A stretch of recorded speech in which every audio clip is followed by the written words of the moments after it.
நானும் கருப்பு சட்டையோடு வருகை தந்திருக்கின்றேன். சிலருக்கு வியப்பாக இருக்கலாம், சிலருக்கு ஆச்சரியமாக இருக்கலாம், சிலருக்கு சந்தேகமும் இருக்கலாம்.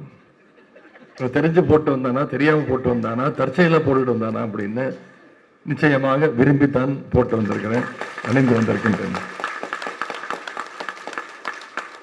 ஒரு புகைப்படம் இருக்கிறது. உங்கள பல பேர் அந்த புகைப்படத்தை பார்த்திருக்க கூடும். உண்மையான புகைப்படம், மார்க் செய்யப்பட்டதில்லை.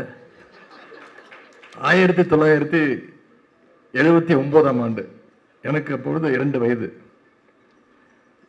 கலைஞருடைய கோபாலபுரம் வீட்டு முன்பு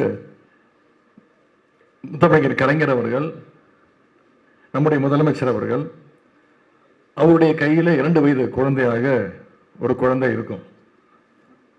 நான் தான் அந்த குழந்தை. அது இந்தி திணிப்பு எதிர்த்து நடந்த ஒரு போராட்டத்தில் கருப்பு சட்டை அணிந்து கொண்டு நான் பங்கேற்றேன். 3 பேருமே கருப்பு சட்டை அணிந்திருப்போம். கலைஞராக இருக்கட்டும், நம்முடைய கழக தலைவர், நான் 3 பேருமே கருப்பு சட்டை அணிந்திருப்போம். எனவே கலைஞர் வழியில, தலைவர் வழியில 3ஆம் தலைமுறை பெரியாரிஸ்ட் என்று சொல்லிக் கொள்வது நான் பெருமை அடைகின்றேன்.